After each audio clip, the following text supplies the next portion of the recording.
तो ब्रेक के बाद आपका एक बार फिर स्वागत है हमारी खास पेशकश जनादेश 2022 में। जनादेश के रुझान साफ तौर पर तस्वीर को बयान कर रहे हैं।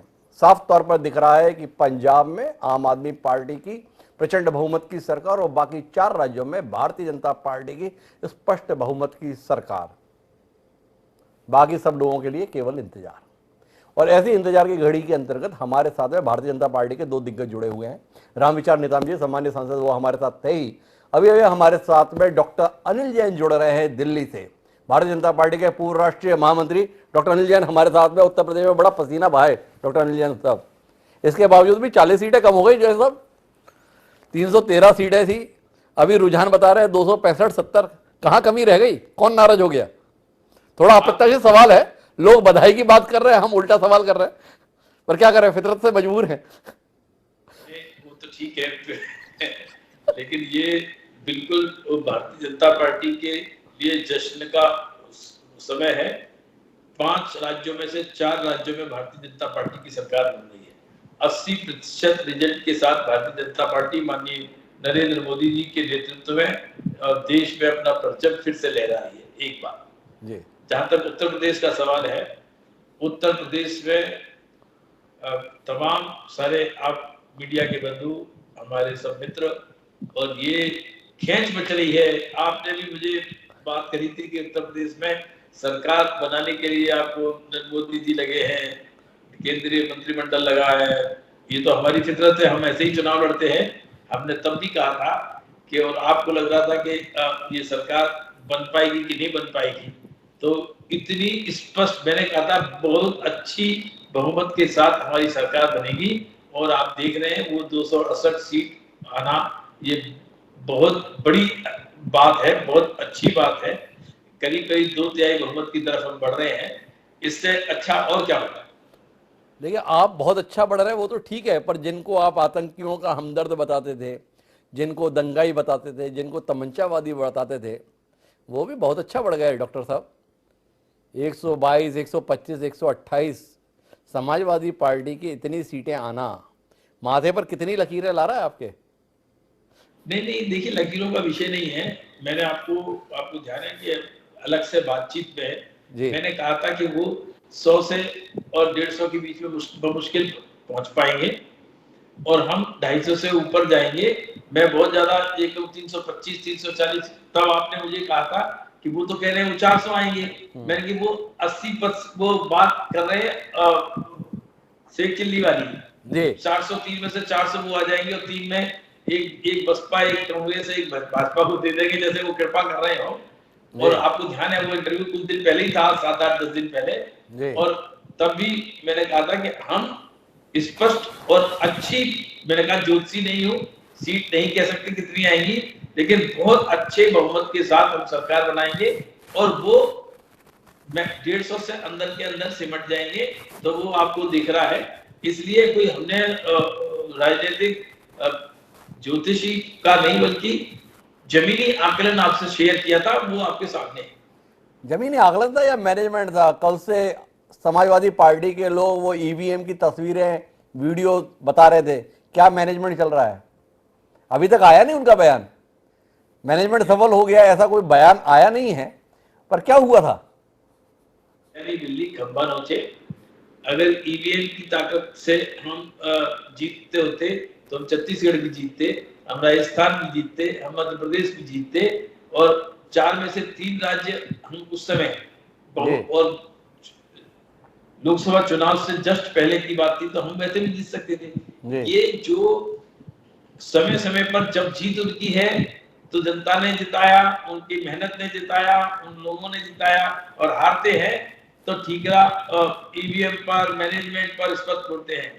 हाँ, ये ठीक है कि हमारी पार्टी का, हमारे दल का, हमारी व्यवस्थाओं का मैनेजमेंट जरूर अच्छा है, और जो माननीय मोदी जी के नेतृत्व में हम 1-14 के बाद 1 से 1 लगातार विजय की ओर अग्रसर हो रहे हैं, जीत रहे हैं, ये मैनेजमेंट जरूर है।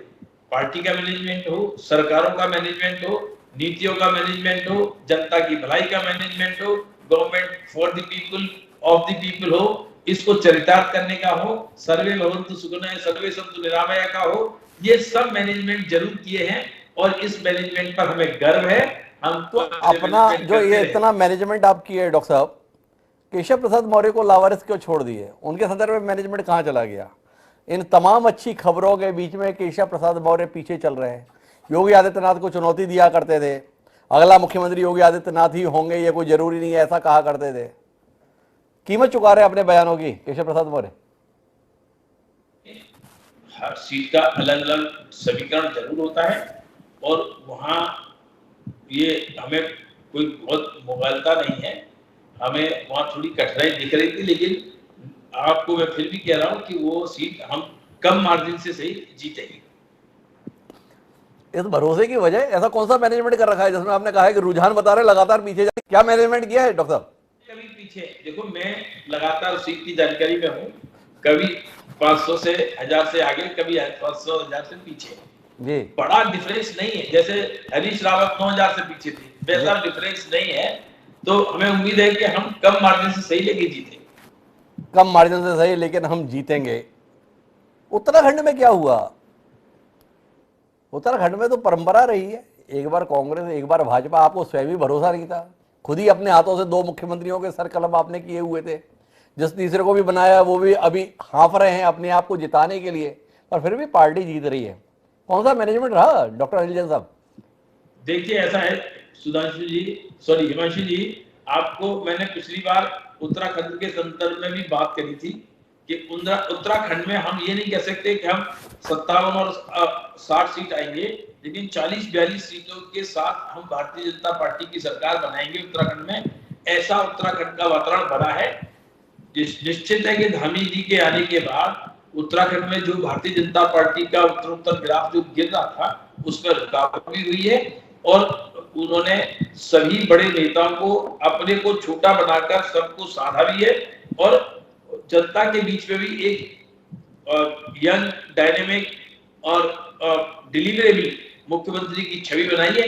इसलिए उत्तराखंड का दृश्य बदला और मैंने ग्राउंड रिपोर्ट की थी, मैं उत्तराखंड खुद गया था, तो मैंने आपको बताया था कि उत्तराखंड जाकर मुझे जो लगा है कि जो चाहे अखबारों में कांग्रेस की सरकार बना रहे हो, वो किसी की बना रहे, क्योंकि कांग्रेस में भी सिर्फ डबल कम नहीं थी, आपको भी पता है कि तब सीएम कैंडिडेट तक नहीं डिक्लेयर किया था। तो उस सब के कारणों से हमने देखा कि उत्तराखंड में भारतीय जनता पार्टी की तरफ निश्चित सरकार बनाने का माहौल है। इसलिए मैंने आपको कहा था, आप याद करें कि उत्तराखंड में भी भारतीय जनता पार्टी सरकार बनाएगी। और आपने सब कुछ अच्छा अच्छा बोला, लेकिन पुष्कर सिंह धामी क्यों फंसे हुए इसमें अनिल जैन साहब आपने कोई टिप्पणी की नहीं। क्या कष्ट है? धामी जी इतना क्यों हाँफ रहे हैं? धामी जी क्यों इतनी मुश्किल में? जिनके बूते पे आप कह रहे हैं देखो हम कमाल कर रहे हैं, वो खुद अपनी सीट पर तरस क्यों रहे हैं जीत के लिए? सवाल है ना जैन साहब। उत्तराखंड की थोड़ी सी परिपाटी कहिए, परंपरा कहिए कि जब खंडूरी जी के नेतृत्व में चुनाव लड़ा, खंडूरी जी हार गए, भारतीय जनता पार्टी की प्रचंड बहुमत मिला, तो कई बार इस तरह की स्थिति हो जाती है। इसका कोई एक्सप्लेनेशन नहीं होता, चाहे प्रेम कुमार धूमल हारे हो और चाहे लेकिन मुझे पूरा उम्मीद है कि अंततोगत्वा धामी जी भी कम मार्जिन के साथ जीत निकालेंगे, ऐसा मुझे लगता है। क्योंकि उनकी और हरीश रावत की जो हरीश रावत जो ट्रेल कर रहे थे, मैंने अभी रिसेंटली बिल्कुल नहीं देखा कि कितना है, लेकिन 9000 से ऊपर वोटों से ट्रेल कर रहे थे और धामी जी 500, 700, 1000 इससे बीच बीच में ट्रेल कर रहे हैं। तो वो अभी एक तरफा किसी इलाके के वोट खुलते हैं तो दूसरी तरफा जब अपना इलाका आता है तो मेकअप हो जाते हैं। ऐसी स्थिति उत्तराखंड में बन सकती है। तो अभी भी डॉक्टर अनिल जैन अब आशावादी हैं, इस बात में मुग्ध हैं कि कुल मिलाकर उत्तर प्रदेश में हम प्रचंड बहुमत के साथ जीत रहे हैं। तो बहुत बहुत धन्यवाद डॉक्टर अनिल जैन साहब हमारे साथ जुड़ने के लिए। इस जुड़ने के क्रम में हमारे साथ में वो शख्स जुड़ गया है जिसने इस विधानसभा चुनाव के अंतर्गत एक महत्वपूर्ण भूमिका निभाई। प्रधानमंत्री ने अपनी संसदीय क्षेत्र की जिम्मेदारी उनके हवाले की थी। भारतीय जनता पार्टी की पूर्व राष्ट्रीय महामंत्री और सांसद सरोज पांडे हमारे साथ में है। पिछले 2 महीने से वो अपना प्रदेश भूल उत्तर प्रदेश की बनारस की ही होकर रह गई थी। जो परिणाम आ रहे हैं वो कितना चौंका रहे हैं सरोज जी? अगर इतना आसान मामला था तो इतनी मेहनत करने की जरूरत क्यों पड़ी?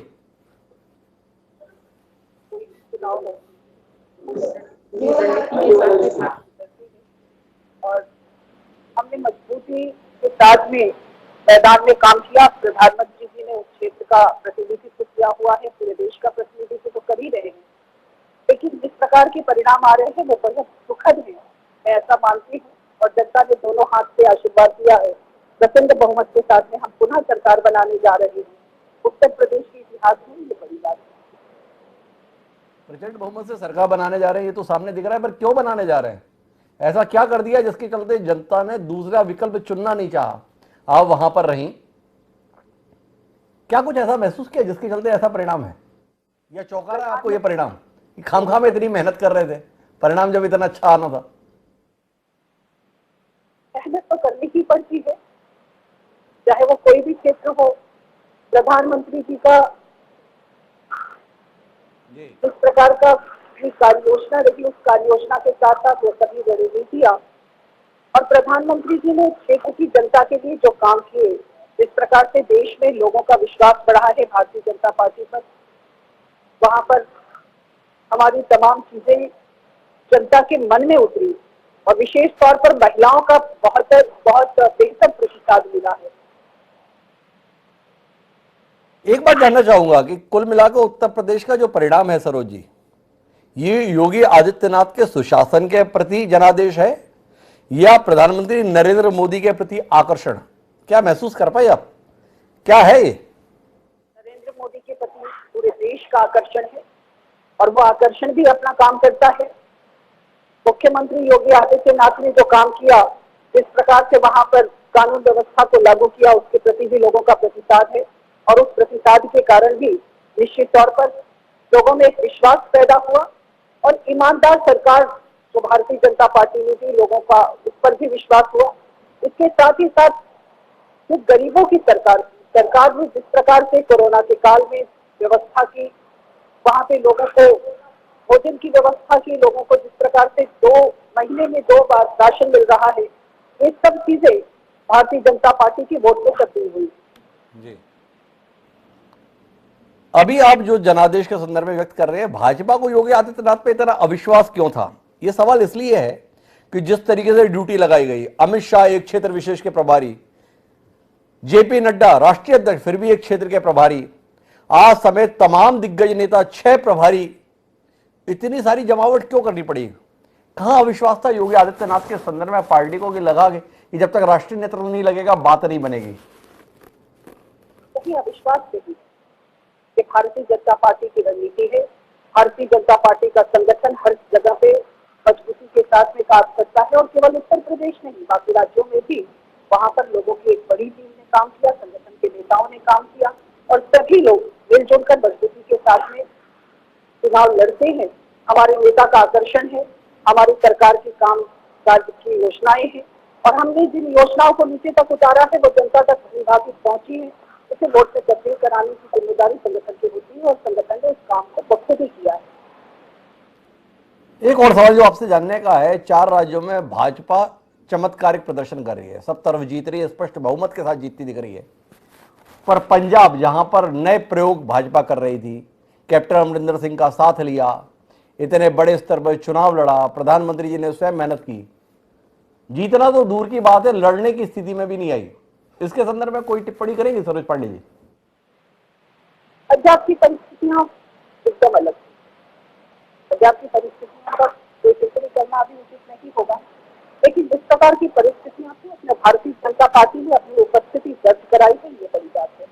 हम सभी बूथों पर वहां पर अपनी उपस्थिति को दर्ज करा पाए, ये भी एक बड़ा विषय है। और मुझे लगता है कि पंजाब के हालात बेहद अलग थे, जैसा सोचा था उससे भी बेहद अलग थे। प्रधानमंत्री जी ने स्वयं कोशिश की, किसानों के हित के विषयों पर जिस प्रकार से पार्टी ने कोशिश की उन्हें समझाने की, न समझ पाने पर भी हमने उसे वापस भी लिया, क्योंकि वहां के हालात जिस प्रकार के थे उसमें ये परिणाम दिखाई दे रहे हैं। तो पंजाब के संदर्भ में हालात अलग थे, तो बहुत बहुत बधाई सरोज जी आपको, आपने जो पिछले 2 महीने से मशक्कत की हुई थी उसके परिणाम दिख रहे हैं। हमारे साथ जुड़ने के लिए धन्यवाद। तो ये थी सरोज पांडे जी, पूर्व राष्ट्रीय महामंत्री भारतीय जनता पार्टी और उत्तर प्रदेश की सह प्रभारी। इस विधानसभा चुनाव के संदर्भ में उनके पास में प्रभार था बनारस क्षेत्र का, जहां से स्वयं प्रधानमंत्री नरेंद्र मोदी चुने जाते हैं। वहां पे किया गया परिश्रम काम दिखा रहा है, लेकिन इन सब के बीच में हमारे साथ में एक बड़े महत्वपूर्ण अतिथि जुड़ चुके हैं कमल पटेल जी के रूप में।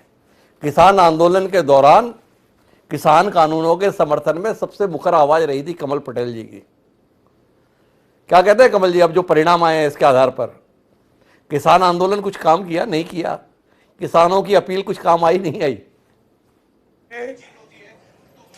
नहीं, देखिए, किसान भारतीय जनता पार्टी के साथ है, किसान नेता जो है उनको खिलाफ थे, लेकिन किसान पूरा देश का मोदी जी के साथ है, क्योंकि मोदी जी ने आजाद भारत के 75 साल में जो 86-90% किसान 5 एकड़ से छोटे हैं, उनकी चिंता पहली बार भारत में हुई है। 2-2 हजार करके 6,000 किसान सम्मान निधि दिए, उनको जीवन दिया, उनके लिए भगवान है मोदी जी। और इसलिए उन छोटे किसानों का जो 80-86% है, एक तरफा सपोर्ट मिला है जी। दूसरा, मैं खुद उत्तर प्रदेश गया था चुनाव में, अलीगढ़ में गांव गांव घूमा हूं, वहां लोग एक ही बात कहते थे कि मोदी जी और योगी जी की जोड़ी को हम वोट दे रहे हैं क्योंकि हमको सुरक्षा दी है, गुंडा राज खत्म किया है, भ्रष्टाचार खत्म किया है, सुशासन दिया है, गरीबों की चिंता, आम आदमी की चिंता। शाम को 6 बजे बाद सपा के शासन में, बसपा के शासन में जा नहीं सकता था खेत में किसान। अगर शाम को 7 बज गई और नहीं आया तो घर वाले चिंता करने लगते थे कि जिंदा आएगा कि नहीं आएगा, लूट हो जाती थी, मारकाट हो जाती थी। लेकिन इन 5 वर्षों में योगी जी के नेतृत्व में गुंडे जमीन के नीचे धंस गए या प्रदेश छोड़ के चले गए और आम आदमी को सुरक्षा दी है। सबसे बड़ा मुद्दा इस उत्तर प्रदेश चुनाव में आम नागरिक की सुरक्षा का था, कानून व्यवस्था का था, गुंडा राज खत्म करने का था, पहला। और दूसरा, सबका साथ, सबका विकास, सबका विश्वास, हर वर्ग की चिंता करके सबको साथ लेकर योगी जी चले, मोदी जी चले। तीसरा, भ्रष्टाचार मुक्त प्रशासन। और इसलिए भारतीय जनता पार्टी जो कहती है वो करती है। प्रधानमंत्री नरेंद्र मोदी जी के और उत्तर प्रदेश में योगी जी के नेतृत्व में जनता का दिल जीता, विश्वास जीता, और उसी के कारण जनता ने आशीर्वाद दिया, बम्पर वोट दिए और चुनाव जिताया। उसके लिए मैं जनता का भी धन्यवाद करता हूं और मोदी जी और योगी जी, नड्डा जी और स्वतंत्र देव सिंह जी को बधाई देता हूं। भारतीय जनता पार्टी के कार्यकर्ताओं का अभिनंदन करता हूं और जनता को प्रणाम करता हूं। आप सबका अभिनंदन कर रहे हैं, पर अपने नेता शिवराज सिंह चौहान को कोई परामर्श देने की जरूरत महसूस नहीं कर रहे हैं? एक तरफ देखिए, योगी आदित्यनाथ, मौका मिला, 5 साल बाद चुनाव हो रहा है, प्रचंड बहुमत के साथ जीत के आ रहे हैं। गोवा में जनता ने पिछली बार खारिज कर दिया था, पर 5 साल बाद जनता का विश्वास स्पष्ट बहुमत के तौर पर मिलता दिख रहा है। उत्तराखंड में सारे अनुमानों को ध्वस्त करते हुए वापस आ रहे हैं। मणिपुर में भी स्पष्ट बहुमत मिलता दिख रहा है। एक तरफ ये राज्य है, एक तरफ जिस मध्य प्रदेश से आप ताल्लुक रखते हैं, मोदी जी का नेतृत्व मिला, चमत्कारिक नेतृत्व मिला, फिर भी जनता का भरोसा नहीं जीत पाए थे 2018 में। अपने लिए दबाव महसूस कर रहे हैं कि नहीं कर रहे हैं अगले साल के चुनावों के लिए? ये वाकई हमारे लिए बड़ा मुश्किल हो गया है। कहाँ ये लोग, कहाँ हम लोग? हिमांशु जी, पिछले चुनाव की परिस्थिति अलग थी, क्योंकि कांग्रेस ने ये कहा था कि 2 लाख का किसानों का कर्जा माफ कर देंगे, 10 दिन में तो मुख्यमंत्री बदल देंगे, महिलाओं का स्व सहायता समूह, चाहे सरकारी बैंक हो प्राइवेट हो, उसका माफ कर देंगे, युवाओं को 4,000 रुपए बेरोजगारी भत्ता देंगे, बुजुर्गों को, दिव्यांगों को, विधवाओं को 1,000 पेंशन देंगे, दैनिक वेतन भोगी को रेगुलर कर देंगे। ऐसे सपने दिखाए, वचन देकर उसमें जनता थोड़ी आ गई, लेकिन उसके बावजूद भी कांग्रेस को स्पष्ट बहुमत नहीं मिला। और 15 महीने में कांग्रेस की क्या गति हुई है, और भारतीय जनता पार्टी 60-60 हजार वोट से जीती है। हमने पुनः जनता का दिल विश्वास जीता, और ये 22 महीने में जो हमने काम किया है, और मैं बताना चाहता हूं कि प्रधानमंत्री नरेंद्र मोदी जी का जो संकल्प है किसान की आय 2 गुना करने का 2022 तक, हमने मध्य प्रदेश में मुख्यमंत्री शिवराज जी के नेतृत्व में 21 में ही पूरा कर दिया है। 17,000 करोड़ तो हमने किसानों को खाली बीमा दिया है, जो बीमा पूरे देश में नहीं मिला, अकेले मध्य प्रदेश में हमने दिलाया। हमने 1,72,000 करोड़ किसानों के खातों में डाले, और इसलिए यहाँ का किसान प्रसन्न है। समर्थन मूल्य से ऊपर रेट दिलाने में हम सफल हुए हैं, और कांग्रेस ने धोखा दिया, और इसलिए अब कांग्रेस के ऊपर कभी दोबारा विश्वास नहीं करेंगे। कांग्रेस तो खत्म हो गई। जो प्रधानमंत्री जी का नारा है, कांग्रेस मुक्त भारत यानी भ्रष्टाचार मुक्त भारत, और कमल युक्त भाजपा युक्त भारत यानी सुशासन। और जिस प्रकार कमल का फूल खुशहाली, समृद्धि और विकास का प्रतीक है, और कमल पूरे देश में खिल रहा है, तो पूरा देश खुशहाल, समृद्ध और विकास हो रहा है, और भारत माता दुनिया में अब सिरमौर बनेगी, भारत सोने की चिड़िया बनेगी। प्रधानमंत्री नरेंद्र मोदी जी के नेतृत्व में देश 21वीं सदी भारत की होगी, और भारत माता का परचम पूरी दुनिया में फहराएगा। पूरे दुनिया को सुख, शांति, अमन, चैन का संदेश प्रधानमंत्री नरेंद्र मोदी जी के नेतृत्व में भारत देगा। बड़े दमदार बातें कही कमल पटेल जी, पर आपकी बात को सर्टिफाइड करने के लिए मैंने इस देश में किसानों की सबसे बड़ी आवाज को आपके साथ बिठा दिया है। माननीय राकेश टिकैत जी मेरे साथ में हैं, यानी आपके साथ भी हैं।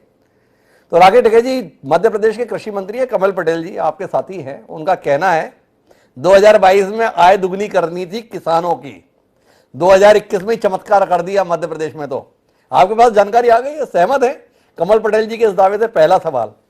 दूसरा, उनका कहना था कि किसान नेता हमारे खिलाफ है, देश के किसान तो हमारे ही साथ हैं। ये दो दावे कमल पटेल जी ने किए, आपकी प्रतिक्रिया? तो हमने तो कहा कमल पटेल जी भाई जो किसानों की समस्या है उसको केंद्र सरकार तक लेकर जाए जी। और इन्होंने बताया था, बात भी हुई थी कि 17,000 करोड़ रुपए के जो आसपास इन्होंने वो दिए, बता के उनका जो नुकसान हुआ वो हमने दिया। और जो आय दुगनी करने की जो बात कह रहे हैं भाई ये फार्मूला जरूर बता लो, उसको आगे लेकर चले, करवा दो, उस पर काम शुरू करें। नहीं, लेकिन आपके पास ये जानकारी आई क्या कि मध्य प्रदेश में जो किसान है शिव कुमार शर्मा कक्का जी यहीं से ताल्लुक रखते हैं, उन्होंने बताया आपको? यार बाकी देश का पता नहीं है पर मध्य प्रदेश में किसानों की आय दुगनी हो गई है। नहीं, दुगनी तो अभी देखो कहीं हुई नहीं जी, दुगनी तो हुई नहीं, लेकिन ये लगे रहेंगे, इस तरह के विचारक अगर लोग होंगे ये लगे रहेंगे जी मंत्री जैसे, तो शायद हो सके, क्योंकि ये किसानी क्षेत्र से आते हैं जी। तो इन पे काम करना चाहिए इनको। कमल पटेल जी कोई टिप्पणी करना चाह रहे हैं? राकेश टिकैत जी आपकी बात पर एक बार सुनते हैं कमल पटेल जी क्या कह रहे हैं? मैं राकेश टिकैत जी मैं आपसे कुछ विचार विमर्श करना चाहता हूं। देखिए मैं पहले किसान हूं, बाद में मंत्री हूं, और इसलिए जैसे ही मैं मंत्री बना, कृषि मंत्री का दायित्व मिला, मैं बताना चाहता हूं राकेश टिकैत जी को कि जो मांग किसान संगठनों ने नहीं की कभी, वो मैंने पूरी की है, क्योंकि एक किसान हूं। जैसे उदाहरण के लिए गेहूं ये रबी की फसल है, लेकिन चना सरसों मसूर भी रबी की है, लेकिन और चने गेहूं के पहले चना सरसों मसूर आती, लेकिन खरीदी जाती थी मई में, जब तक 90% किसान छोटा बेच देता था आधी कीमत में। हमने उसको पहले खरीदना शुरू किया 15 मार्च से, गेहूं से पहले, और जो 13 कुंटल सरसों खरीदते थे प्रति हेक्टर कमलनाथ जी, और 15 कुंटल चना हमने 20-20 कुंटल किया। और उसके कारण 8 दिन के अंदर, जब मैं मंत्री बना उसके 8 दिन के अंदर जो सरसों 2500 से 3800 बिक रही थी वो 4500 से 5600 हो गई, जबकि समर्थन मूल्य था 4425। जो चना 3500 से 4000 बिक रहा था वो 5000 से 6000 हो गया। और हमने 15 मार्च से इस बार खरीदी की 20 में 21 में, उसके कारण 10,000 करोड़ किसान के खाते में ज्यादा गए। जो मुट्ठी भर व्यापारी और उद्योगपति कमाते थे वो किसानों को मिला। एक दूसरा, एक दिन में मनमोहन सिंह जी ने 2004 में एक ऑर्डर कर गए थे कि चना सरसों मसूर समर्थन मूल्य पे खरीदेंगे, लेकिन 25 ही कुंटल खरीदेंगे। ये देश का पहला राज्य मध्य प्रदेश जो मैंने मंत्रिमंडल से भारत सरकार से बातचीत करके केंद्रीय कृषि मंत्री से बात करके सीमा हटवाई, और इसलिए पूरा समर्थन मूल्य पे माल आने लगा। तो व्यापारी को माल नहीं मिला तो उद्योगों को सप्लाई नहीं हुआ, तो इनकी मजबूरी हो गई रेट बढ़ाना और समर्थन मूल्य से ऊपर करना, और इसलिए समर्थन मूल्य से ऊपर 1000 रुपए कुंटल 2000 रुपए कुंटल हमने सरसों चना मसूर बिकवाया, और इसके कारण किसानों को ज्यादा रेट मिले। यह होता है किसान का प्रतिनिधित्व करने का मतलब। खाली किसान नेता किसान कहने से काम नहीं चलेगा, काम करना पड़ेगा। जो गलत नीतियां उनको ठीक करना पड़ेगी, और वो हमने मध्य प्रदेश में ठीक किया। मुख्यमंत्री शिवराज जी के नेतृत्व में, प्रधानमंत्री नरेंद्र मोदी जी और केंद्रीय कृषि मंत्री नरेंद्र सिंह तोमर जी के आशीर्वाद से, और उसके कारण हमने सत्ता परिवर्तन से व्यवस्था परिवर्तन भी किया, किसान की आय दोगुना की। और मुझे गर्व है कि हमने मूंग में भी ग्रीष्मकालीन पहली बार इस देश में खरीदी की। जो बाजार में 4000 बिक रही थी वो सीधे 6000 4500 हो गई हमारे समर्थन मूल्य पे खरीदने से। 7196 में हमने पूरा मूंग खरीदा, और उसके कारण किसानों को 2000 करोड़ सिर्फ मूंग में ज्यादा दिलाए। और इस प्रकार हमने किसानों की आय दोगुना करने में प्रधानमंत्री नरेंद्र मोदी जी का संकल्प पूरा किया है, और इसलिए मेरे को संतोष है और मेरा मंत्री बनना सार्थक हो गया है। पर कमल पटेल जी आपसे सवाल है, फिर राकेश टिकैत जी के पास भी चलता हूं कि ये काम केवल आपने ही क्यों किया? भाजपा की तो इतने राज्यों में सरकार है, बाकी सरकारों ने ये जिम्मेदारी नहीं निभाई। उनके खिलाफ आंदोलन कब कर रहे हैं कमल पटेल जी अपने किसान भाइयों के लिए? नहीं, मेरी जिम्मेदारी मेरे मध्य प्रदेश में है। मैं मध्य प्रदेश के किसानों के लिए कर रहा हूं, और बाकी राज्यों के मंत्रियों से भी चर्चा कर रहा हूं कि आप लोग भी बात करके कराइए, अपने अपने राज्य में खरीदी करिए। किसानों को देखिए मांग और पूर्ति पर रेट मिलता है जी, और मांग और अच्छा मैं ये कहना चाहता हूं राकेश टिकैत जी आपसे भी, आप एमएसपी की बात क्यों करते हो? न्यूनतम समर्थन मूल्य किसान को क्यों? एमएसपी क्यों, एमआरपी क्यों नहीं? उच्चतम खुदरा मूल्य क्यों नहीं? पानी की बोतल की भी एमआरपी है, तो हमारे किसानों के दूध की एमआरपी क्यों नहीं होना चाहिए? टमाटर की एमआरपी क्यों नहीं होना चाहिए? हम एमआरपी की ओर ले जा रहे हैं किसानों को प्रधानमंत्री नरेंद्र मोदी जी के नेतृत्व में। कमल पटेल जी का दावा है हम एमआरपी की ओर ले जा रहे हैं। राकेश टिकैत जी यकीन कर पा रहे हैं कमल पटेल जी की बात पर आप? पहला सवाल। लेकिन मैं ऐसे किसान आंदोलन के लिए डिबेट में नहीं जाना चाहता हूं, मैं तो परिणामों पर बात करना चाहता हूं। उत्तर प्रदेश के संदर्भ में भाजपा को सबक सिखाने का आह्वान था संयुक्त किसान मोर्चे का, सबक मिला है। 403 सीटें 273 सीटों पर भाजपा आगे। क्या सबक मिला टिकैत साहब? तो हमारा हमको चुनाव थोड़ा लड़ रहे हैं हम। जी ठीक है, हमारा ये है कि जो भी सरकारें हैं वे किसानों के अगर पक्ष में काम नहीं कर रही, उसके विरोध में काम कर रही है, तो हमारा मुद्दा सरकार उसे रहता है, किसी पार्टी से हमारा मुद्दा नहीं रहता जी। ना किसान संयुक्त मोर्चा ना किसान संगठन कोई चुनाव लड़ रहा। हम अपनी बात कहते हैं और जो भी स्टेट गवर्नमेंट ठीक काम करती है हम बताते हैं दूसरे वाले को कि भाई उसमें ये काम हो रहा है, आप भी ये कहो जी हमने बताया हरियाणा के अंदर इन्हीं विचारधारा की सरकार है, जी वहां पर 15 रुपए हाथ पावर बिजली का रेट है। जी उत्तर प्रदेश में 175 रुपया है, तो बहुत ज्यादा है। तेलंगाना में वहां की सरकार बिजली फ्री देती है और 10,000 रुपए एकड़ वहां को किसान को सब्सिडी वो देती है। तो दूसरी स्टेट में भी ये होना चाहिए आपस में, क्योंकि जब तक स्टेट टू स्टेट कंपटीशन नहीं होगा, अगर मध्य प्रदेश में कोई चीज ठीक है और उत्तर प्रदेश में नहीं है या राजस्थान में नहीं है, तो वहां की चीज वहां पे लागू करो और वहां की वहां पे करो, क्योंकि स्टेट पॉलिसी भी अब बहुत काम कर सकती है किसानों के उसमें। जैसे कमल पटेल जी ने कहा कि हम अपने किसानों को यहाँ पे ये दे रहे हैं, और इन्होंने एमआरपी की बात करी, बिल्कुल ठीक बात करी। एमआरपी का इशू भी देश में आएगा। हमारा ये है कि पहले एमएसपी भी आ जाए, एमएसपी तो लागू हो जाए, उस पर कानून बन जाए, आगे एमआरपी की बात होगी, C2+50 वाले की बात होगी, और इस तरह के विचारधारक लोग जो एग्रीकल्चर सेक्टर से जुड़े हुए हो, जो खेती सेक्टर से जुड़े हुए हो, वे लोग पॉलिटिक्स में होंगे, वे पॉलिटिक्स में किसानों का पक्ष रखते तो उसका भला हो सकता है किसानों का। तो इस तरह के विचारक लोग चाहिए वहां पे पॉलिटिक्स में, उन्हीं के बीच में जाके अपनी किसानों की, मजदूर की, गांव की, देहात की बात वहां पे रख सके, उस तरह के लोग चाहिए। और ये खेती करने वाले लोग हैं, वहां के जो कृषि मंत्री हैं, खेती करते हैं, उसी उससे जुड़े हुए हैं, तो इनको पूरा एग्रीकल्चर का तजर्बा है, इनको काम करना चाहिए। और एमएसपी के सवाल पे ये एक कानून यहाँ पे ले आए हैं मध्य प्रदेश में कि हम एमएसपी से नीचे पे खरीद नहीं होने देंगे। ऊपर जितने से भी हो रही है ऊपर करवाओ खरीद, लेकिन उसके नीचे पे खरीद नहीं होगी। तो ये पॉलिसी इनको यहाँ पे लेकर आनी चाहिए, जरूर यहाँ पर आनी चाहिए। लेकिन आपने मेरा को इस बात का जवाब नहीं दिया कि उत्तर प्रदेश में जो परिणाम आ रहा है, ये परिणाम आपको कितना चौंका रहा है, या ये परिणाम आपके अनुमान के अनुरूप है? आप चुनाव नहीं लड़ते, अच्छी बात है, पर चुनाव में मतदाता के तौर पर भूमिका निभाते हैं। जिस तरीके से भारतीय जनता पार्टी ने और योगी आदित्यनाथ ने सत्ता में वापसी की है, क्या राकेश टिकैत की जो अपनी राजनीतिक समझ है वो महसूस कर पाई थी कि हाँ यही परिणाम आना है, या आपको चौंका रहा है ये परिणाम? हमें कोई नहीं चौंकाता परिणाम जी। पॉलिटिकल पार्टियों का मतलब है कि वोट कैसे मिलेगी, वो उसको अपना काम करते हैं। हमारा काम है कि आंदोलन कैसे होगा और हम अपनी बात सरकारों के सामने कैसे रखेंगे, हम एक प्रेशर ग्रुप का काम कैसे करेंगे।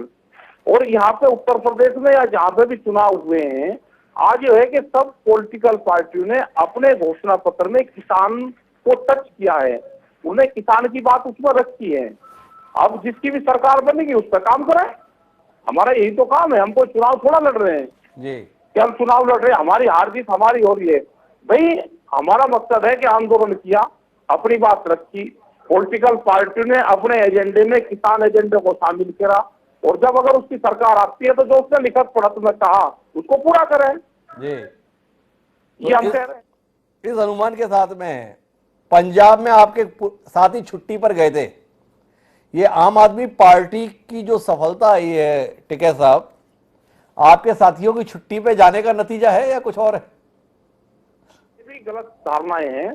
अगर पंजाब के लोग वहां पे दिल्ली आंदोलन में थे जी, कुछ लोगों को गलत फहमी ये होगी कि जो लोग आंदोलन में साथ में है वो हम चुनाव लड़ रहे हैं तो 100% वो भीड़ हमारे साथ में चुनाव में चले जाएगी, तो वही गलत फहमी के शिकार पंजाब के लोग हो गए जी।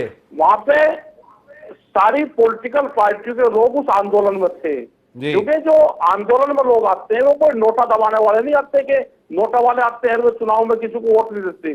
चुनाव में तो लोग किसी न किसी के साथ में जुड़े हुए हैं, और वो आंदोलन में, किसान आंदोलन में सब साथ रहते हैं जी। वे जब वहां पर गए तो अपनी पार्टी में चले गए जी। हमने मने करा था कि किसान संगठन को पॉलिटिक्स में नहीं जाना चाहिए जी। लेकिन कोई लोग नहीं मानते, 7 जनताबंदी के लोग वहां पर गए थे और उसके रिजल्ट ठीक नहीं आए, उससे किसान आंदोलन को नुकसान होता है जी। तो बड़ी ईमानदार बात कर रहे हैं राकेश टिकैत जी, लेकिन मैं कमल पटेल जी, थोड़ा एक अलग सवाल से आपसे रूबरू होना चाहता हूं। इस पे आप क्या टिप्पणी करेंगे? 5 राज्यों में चुनाव हुए, 4 राज्य एक राय होकर भाजपा के साथ हैं, लेकिन पंजाब भाजपा के खिलाफ नहीं, पूरी तरीके से खिलाफ है। क्या ये एक चिंता का सबब नहीं है कि पंजाब की मानसिकता देश की बाकी मानसिकता से अलग क्यों जा रही है, और इसके लिए कौन जिम्मेदार है, और क्या भाजपा को इस पे गंभीरता से लेने की जरूरत है? कमल जी, आपने सही प्रश्न किया है। बिल्कुल भारतीय जनता पार्टी का नेतृत्व इसको गंभीरता से लेगा, और हमारा तो पूरा लक्ष्य ही है कि पूरे भारत के पंच से लेकर प्रधानमंत्री तक भारतीय जनता पार्टी के जनप्रतिनिधि जीते, ताकि इस देश को शक्तिशाली, समृद्धशाली, वैभवशाली बनाकर विश्व गुरु के स्थान पर पहुंचाएं। इस देश से गरीबी नाम की जो चीज है वो हटे, इस देश से बेरोजगारी हटे, इस देश में हर व्यक्ति सुखी, संपन्न और समृद्ध हो, खुशहाल हो, सब सुखी हो। ये हमारा लक्ष्य है, इसीलिए हम राजनीति कर रहे हैं। और प्रधानमंत्री नरेंद्र मोदी जी के नेतृत्व में पूरे पार्टी इसी काम में रात दिन लगी कि हम देश के लिए, समाज के लिए राजनीति करते हैं। पंजाब में पहले से हमारा संगठन उतना मजबूत नहीं है। हम अकाली दल के साथ समझौता करके रहे, अकाली दल ने हमारा साथ छोड़कर चला गया, इसलिए अकाली दल की भी हालत खराब हो गई। और भारतीय जनता पार्टी का अब हम आगे 5 साल में भारतीय जनता पार्टी का जनाधार गांव-गांव तक बढ़ाएंगे प्रधानमंत्री नरेंद्र मोदी जी के नेतृत्व में, और संगठन को मजबूत करके अगला चुनाव पंजाब में भी जीतेंगे। तो अगला चुनाव भी पंजाब में जीतेंगे। एक आखिरी सवाल आपसे करना चाहता हूं कमल पटेल जी, लोगों का आकलन रहा कि जिस किसान कानूनों के संदर्भ में इतनी जबरदस्त पैरोकारी भारतीय जनता पार्टी और उसके नेताओं ने, जिसमें सम्माननीय नरेंद्र सिंह तोमर और कमल पटेल भी शामिल थे, भाजपा ने वापस इसलिए ले लिया क्योंकि वो चुनाव में नुकसान नहीं उठाना चाहती थी। परिणाम आ गया है। क्या उम्मीद करें इन किसान कानूनों के संदर्भ में? किसानों के हित में लिया गया फैसला वापस लागू होगा, या वापस ले लिया गया है तो अब किसानों के हित की चिंता नहीं रही, नहीं करेंगे कुछ? देखिए, हमारे प्रधानमंत्री नरेंद्र मोदी जी जो भी काम करते हैं बहुत सोच विचार के करते हैं, देश के हित में करते हैं जी। क्योंकि कुछ लोगों ने किसान भोले भाले उनको बहकाने का प्रयास किया, और इसलिए उन्होंने कहा था कि मैंने किसान हित में कानून लाया था और देश हित में वापस ले रहा हूं जी, और दुखी मन से कहा था। और इसलिए हमारे लिए देश सर्वे सर्वा, देश पहले, फिर पार्टी, और उसके बाद में मैं, और इसलिए हम देश के लिए सब कुछ करने को तैयार हैं। लेकिन हम किसानों की तरक्की करना चाहते हैं। जैसे मैंने कहा कि किसान सिर्फ खेती करने के लिए मजबूर क्यों ना है, आजादी के 60 साल तक मजबूर रखा उसको, लेकिन प्रधानमंत्री नरेंद्र मोदी जी चाहते हैं कि देश का किसान इस देश का अन्नदाता है और जीवनदाता। आपने देखा होगा कोरोना में किसानों ने ही देश को जिंदा रखा, दोनों टाइम का भोजन, सब्जी और दूध दी है। आज भी किसानों ने ही इस देश को आगे बढ़ाने में अपना योगदान दिया है, और इसलिए किसान की तरक्की जरूरी है। और इसलिए उन्होंने किसान सम्मान निधि, प्राकृतिक खेती, जमीन भी बचाना, उसके लिए प्राकृतिक खेती की ओर भी आ रहे हैं। और किसान को हम इतना सक्षम बनाएं, इतना प्रशिक्षण देंगे कि किसान खेती भी करे, फिर ग्रेडिंग करके माल बेचे। ठीक है कमल पटेल जी, मुद्दे की बात बताइए ना, तीनों कृषि कानून वापस आएंगे, नहीं आएंगे, या छोड़ दिया अब? नहीं, किसानों के हित में जो भी हो सकता है, जो कानून वापस ले लिए वो तो प्रधानमंत्री जी से आप पूछिए, लेकिन किसानों के हित में हमारी सरकार काम करती रहेगी और किसानों को सक्षम बनाएगी, किसान को आत्मनिर्भर बनाएगी। किसान की आय दोगुना करने के लिए जो कुछ करना होगा हम सब करेंगे। लागत तो कम किसानों के लिए सब कुछ करेंगे, ये कमल पटेल जी कह रहे हैं। कमल पटेल जी की बात पर माननीय राकेश टिकैत भरोसा कर रहे हैं कि नहीं कर रहे हैं? हालांकि अभी कमल पटेल जी ने बताया हमने तो किसानों के हित में फैसले किए, आप लोगों ने किसानों को बहकाने का काम किया, खुल के आरोप लगाया कमल पटेल जी ने।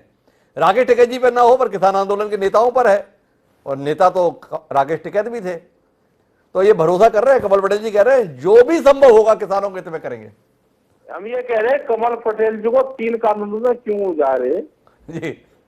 आप दूसरे और जवाब दे देंगे। एक आदमी तो कहीं किसान क्षेत्र से वहां पर जाकर बैठता है, आप ही नहीं, वो जाके न गोल मोल में घुमाओ, इन्हें अपना बने रहने दो, कुछ काम हो जाएगा जी। तो ये राकेश टिकैत जी कह रहा है। तो कमल पटेल जी आपको बहुत बहुत बधाई, भारतीय जनता पार्टी की चमत्कारिक सफलता 4 राज्यों के संदर्भ में। लेकिन राकेश टिकैत जी मेरे साथ में बने हुए हैं, राकेश टिकैत जी से कुछ और बात करता हूं। और टिकैत जी आपसे जानना चाहूंगा, किसानों के उत्तर प्रदेश के संदर्भ में कई मुद्दे थे, अब जैसा प्रचंड बहुमत मिला है, इस बहुमत के बाद आपको अपने मुद्दों के समाधान की क्या उम्मीद है? देखो, हमने ये कहा कि किसान आंदोलन जब होता है उसको सारी पार्टियों ने टच करने की कोशिश करी, अपने घोषणा पत्र, अपने एजेंडों में लेकर आए और जिस भी पार्टी की सरकार बन जाएगी उन एजेंडों पर काम करें। किसान आंदोलन का यही तो काम है कि अपने इशू को पूर्ण रूप से उठावे, आंदोलन के माध्यम से सरकार तक पहुंचाने का काम करें और सरकार उसके ऊपर काम करे। ये हमने कहा है, जिसकी भी सरकार आ जाएगी उस एजेंडे पे काम करेंगे। आपको है तो बहुत बहुत धन्यवाद टिकैत साहब हमसे जुड़ने के लिए। एक छोटे से ब्रेक के लिए जाएंगे, ब्रेक के बाद लौटेंगे तो इन जो रुझानों का अब नतीजों की शक्ल में बदलना शुरू हो गया है, कई जगहों के परिणाम आने लगे हैं, कई जगहों पर स्पष्ट तौर पर जनादेश व्यक्त होने लगा है, उस पर बात करेंगे। भारतीय जनता पार्टी के वरिष्ठ नेता उत्तर प्रदेश से कुशपुरी जी हमारे साथ में जुड़ चुके हैं, उनसे समझने की कोशिश करेंगे इस जनादेश को और इस जनादेश के दबाव को। ब्रेक के लिए जाते हैं और तुरंत लौट कर आते हैं।